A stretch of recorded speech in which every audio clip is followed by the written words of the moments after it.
Travis, True Life Coaching with Travis. I'm Travisy, and hope you guys are having a great day and staying awesome and wonderful here. I wanted to shoot this video up specifically for my veteran clients. As you guys know, I help a lot of men and veterans. Veterans in particular, I help them kind of transition out of military, kind of like find a career, find a path for themselves, and also just really evolve in a whole new different way too.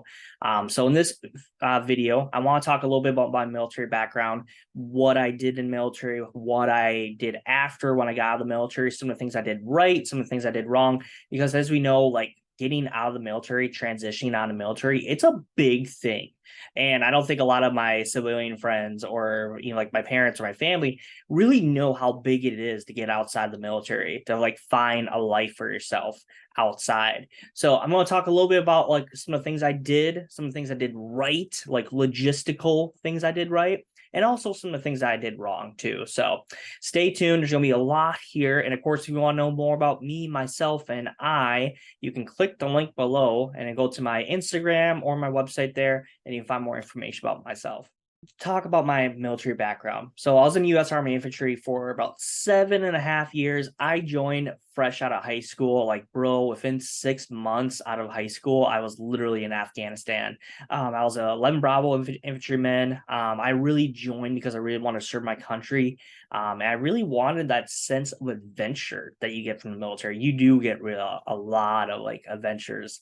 And a lot of them can be good, bad, but just regardless, you do get a lot of experience, a lot of adventures. I wanted to experience that. I wasn't that good in school at that time, and I didn't really know what else I wanted to do. I just knew, like, bro, the Army, the infantry, I want to be in the dirt as a grunt, just really up in it. So I joined. I was at the Fort Knox, Kentucky. I deployed with them back in 2010. Was it 2010? Yeah, it was 2010. I was in Afghanistan all 2011. After that, I went back to Fort Knox and I re-enlisted because I was just like, okay, I'm still don't know what I want to do with my life. I was like taking some college classes at the time, but I just knew I wasn't really set up to get out of the military, get out of the Army in particular. And I knew at the long term, like I didn't want to stay inside the Army. So I re-enlisted. I believe it was for about 4.5 years. I went to Germany, and that was an awesome time. I had such a great time in Germany, man. I was there for several years. Like, dude, I bounced all around Europe. After that, I went to Fort Bliss, El Paso, Texas. Deployed with that unit as a staff sergeant. And also to pat myself on the back here, I made rank really fast in the military. I was a staff sergeant by 5 years. And then once I hit Fort Bliss, I deployed with them. I was over there for about 9 months. It's more like an advisory type of mission. After that, I came back, and then, bro, I just shitbagged myself outside the military. I literally did not do anything while I was ACAPing or anything. Like, I was just 100% doing me, and that was really awesome. So what made me want to get out of the military? Well, I knew for one that the military itself was just not for me, just because it wasn't the environment I was expecting. I was in the infantry, and a lot of it was what I expected. A lot of it was kind of shocking too. I remember when I was 18 years old and it's like, God damn, everyone is cursing over here. Everyone's swearing left and right. I'm just like, this is a lot. Like, and it's a very masculine type of environment, even toxic masculine environment a lot of times too. But what I wanted was more like the Band of Brothers, the kind of shit they see in the movies. You also reading books too, like this real sense of, I don't know, toughness, of grit. I wanted grit, and I didn't really see that much in the Army infantry. And don't get me wrong, there are definitely some people that really exhibited that, and a lot of leaders that really exhibit that. But I wanted grit. I wanted really good leadership. I wanted like people I could rely on, and a lot of people in the Army infantry. Like, the good thing about the Army is, well, the military in general, is that anyone can join from any walk, background, or anything, and they can join, they can make it, and they can be promoted and have a pretty solid life, no matter what your creed, no matter what your race, no matter what. And also, that's also a bad thing. A lot of people get promoted who should not be promoted. I had a lot of crappy leadership throughout the military. They kind of tainted it for me. And on top of that too, like I really just want to finish my degree. I had goals outside of the Army, like flat out. Most of my family doesn't have a college degree, so I wanted to be one of the few that had a bachelor's degree. I knew if I stayed inside the Army, I would be in it forever. So I got out and I finished my bachelor's in psychology. I found my passion for psychology and passion for coaching, and that's what's bringing me to this video right now. But regardless, I just had goals outside the military. I wasn't liking where the military was going. It got really PC, very PC. And I heard it's gotten way worse too, and that's just not for me. I'm not that much of a PC type of dude. So a little story about when I got out too. So I got out of Fort Bliss, El Paso, Texas. All I knew was like, hey, I want to finish college, and I was just like really hammering on that. I got out. It took like 6 to 8 months off of college though. I moved back home with my mom, just because I knew I needed the support system there. That's the main thing when you get out of the Army too, and you get out of the military itself. You need some type of support system. I found that myself, my clients, and even my closest friends too got out. Like without that, you're navigating a whole new culture like by yourself, basically. And without some type of support system, like you can really fall off the deep end real fast. So I knew like, hey, I need to be back home with like my family, like with my close friends that are still there. I needed a support system, really. I needed something. A lot of people have their spouses, a lot of people have their own families, and that's awesome too. I'm just a single dude. So I really needed something there. So I got out and I just, took 6 to 8 months off. And that 6 to 8 months was actually one of the biggest growth periods of my life. I really invested in myself. I was big into personal development. I was big into self-help for all these kind of things for like the longest time. I watched the YouTube videos, read the books, all this type of jazz. God, I meditated while he was even in the Army too. Like I did a lot of things. I was a very proactive person. I was very up and going. I wanted to learn more things. So I went to seminars in those 6 months when I got out. I really got into different kind of skill sets. I just really built upon myself. And man, that was amazing. I met coaches. I got really just deep inside the field of like self-help, personal development, and all these type of things. And it really just opened my mind in a whole new direction. And that was amazing. And eventually, the money does kind of wear down. Luckily, I was deployed too prior to leaving, so I did have a good chunk of change, and I also had like 10 grand inside my TSP or something like that too.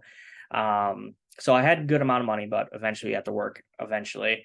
So while working on my bachelor's degree, I was also, getting GI Bill, getting the money, and bro, the GI Bill, man, you got to use it because it gives you a leg up that no one else has in the civilian world. Like you have a free ride for, I think it's like 3 or 4 years of getting free college. Like, my God, like, yes, use that because it gives you a leg up like crazy.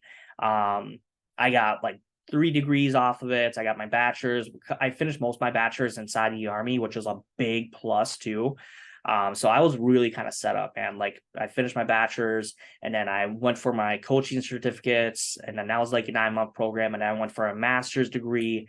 So I finished like 3 educational programs, and it really gives me like a leg up both in the civilian world. So there was that. Definitely used the GI Bill. Definitely. One other thing I did well too is like I got inside the VA. I don't know about other VAs in other states and other counties or whatever, but the VA inside Minnesota is really good. They're bomb. I've stayed there overnight. I was in inpatient hospital with them for about a week because I had something that happened to my heart. And I was inpatient, and that whole thing cost me $200. Like in the civilian world, that would have cost me like over 8 grand easily. There was another thing too where I had allergic reaction to a bee sting, and I had to be taken to the ER. And the VA paid for that, the ER stay. Once again, that would have been like 8K. Like, and they even paid for my EpiPens too. And EpiPens, I didn't know this, cost like $200 to $500. It's free in the VA.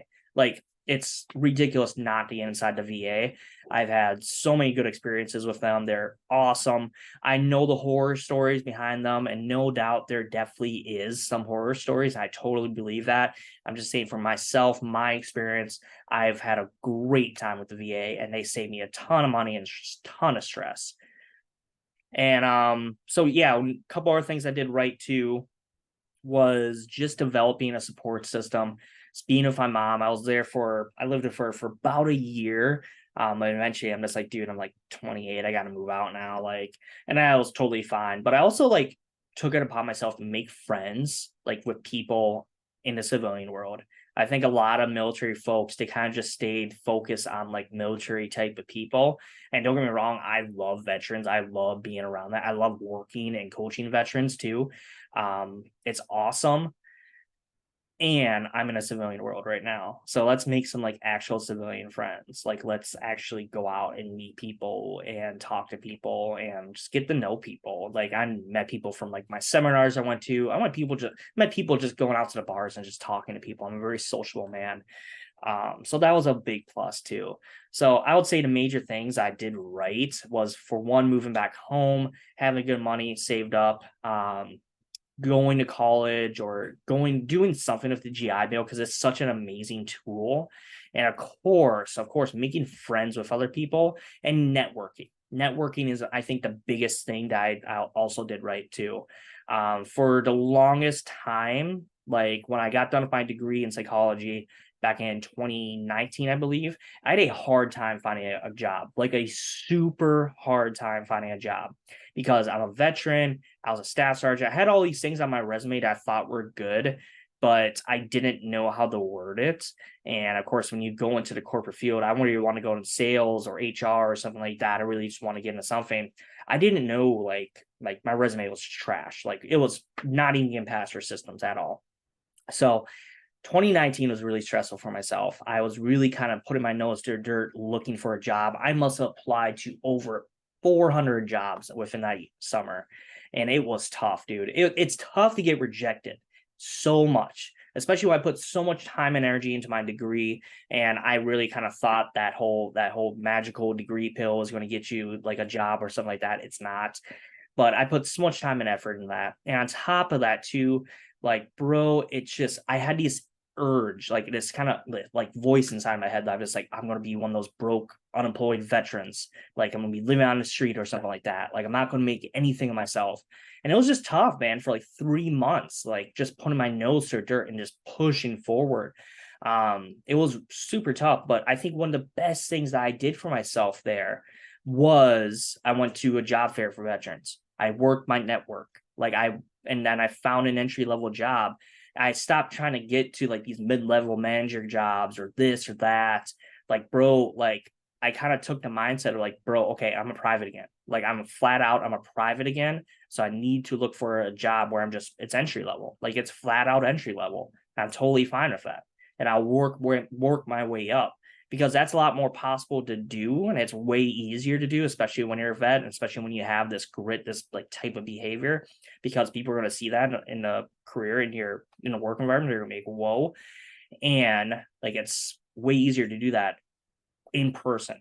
Not easy to do that while you're just applying to a job. Be like, hey, I want this mid-level manager job. This is my resume. This is everything. And I'll give you like a 15-minute spiel of who I am. Like, no, like go in, entry level position, find a job, work your way up to the job that you want. That's what worked for me in particular.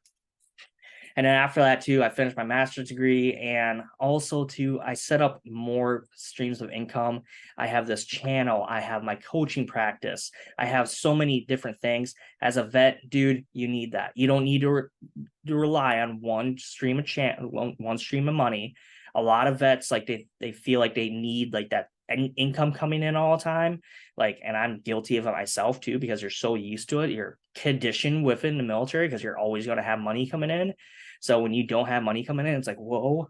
But bro, you can have like more than one set of income coming in. Like it's amazing. Like in the civilian world, like in the military, like you're this, but in the civilian world, you're like this, man. There's a whole new world that's open up to you, and there's a lot of playing with it too. So a couple things I did wrong though, and I want to say it's wrong in a sense that like, oh, I fucked up. I didn't know about it in particular. They just don't really talk about it that much while I was ACAPing and stuff like that. But a couple of things I did do wrong was not go on unemployment when I got out. Like, bro, like I should have went on unemployment. Like literally, I don't know about everyone else, but I'm in Minnesota right now. In Minnesota, like you're unemployed, like flat out. Your contract ended. So it's just like, oh, like go on unemployment. Like it's fine. Like it's totally fine. But I was kind of thinking to myself, like, oh, unemployment's like for poor people or something like that. Like, no, you are unemployed, so go on unemployment. I would have like $1,500 coming in or something like that every month as a staff sergeant out of the military. Just easily, just for me looking for a job. But I was just using my own savings, which I saved up about, I think it was like 15K in my savings, and I had like 10K in my TSP. So I saved up a good amount of money, but I could have saved that money by going on unemployment. So like literally. So I know that's a lot for a lot of different states. They have that for vets. Dude, use it. Use every resource. Like, don't let your pride like kind of overlook a resource. Like, bro, every resource, use it. Use it. There's so many. A couple other things I didn't really prepare financially. That 10K I went through really fast, and then I went into my TSP. Bro, my TSP would have been worth a lot more right now if I didn't dive into it. And of course, later on, I got a corporate job. I rebuilt up my retirement account, but still, regardless, like there was no need for that. I should have went on unemployment or did something else, got a part-time job or something like that too. And like I said, too, finding a job, that was something I did wrong with. I didn't like really like work my network to begin with. And that was a big plus for me when I started to work my network. But bro, like once again, there's so many resources out there as a vet. Use them. Use them. If you're having a hard time right now finding a job, dude, go for a job.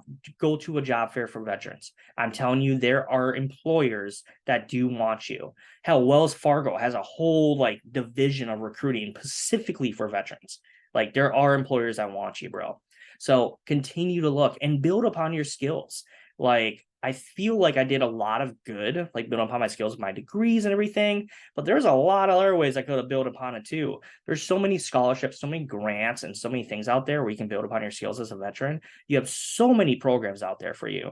Like, don't be afraid to use it. You have this amazing thing called a phone. Google things, literally Google things. You can find so much out there for vets. So that was my major thing. Like I was stubborn. I was trying to go to the conventional route, basically. But no, as a vet, like we know, like unconventional warfare is one of the most effective warfares, really. So be unconventional. Don't go to conventional route. Maybe school isn't for you. Maybe you want to go into trade school. Maybe you just want to be like a business or have your own business too. All of it is good, but be unconventional. I feel like so many people in the civilian world, they're so conventional. They're so conventional. Go to school, get a 9 to 5 job, do this, do that, and you're going to be good. But no, as a vet, like, we know like unconventional warfare is the best warfare. Like it really is. It makes the best results. It really does. And when done right, it's powerful. It's super powerful. So don't be afraid to get unconventional. Have a support system. Have a net that you can fall back on. I thank God for my mom every day because she was that net. I needed to fall back on something because, dude, I was born and raised in the military. Like fresh out of high school, bam, I went in. I didn't know like how to apply for a job. I didn't know all this kind of stuff. I had to learn. I had to learn through airs and I learned through our people, and having that net, that someone I can rely on, someone who I can crash on my bed and with, like, dude, like I thank God. Like, so be humble. You're in a whole new territory, a whole new world, and it is a great world. There's so much good you can do out here. There's so much more you can achieve and a lot of greatness. And it can be tough, but it can be really rewarding. So that was my spiel about my time in getting out of the military, my time in the military, all that type of jazz. If you want to know more about myself, if you're a veteran who's also transitioning out of military and needs like some type of guiding light, like, bro, I got you, man. I help so many vets get out of the military and find their own kind of path, their own kind of field in the world. I use different psychological assessments. I use different kind of coaching techniques that most coaches don't use. So, bro, trust me, if you want someone to help you, click the link below and set up a call with me. We can definitely talk. But regardless, hope everyone's having a great day and taking care. I'll see y'all later. Peace.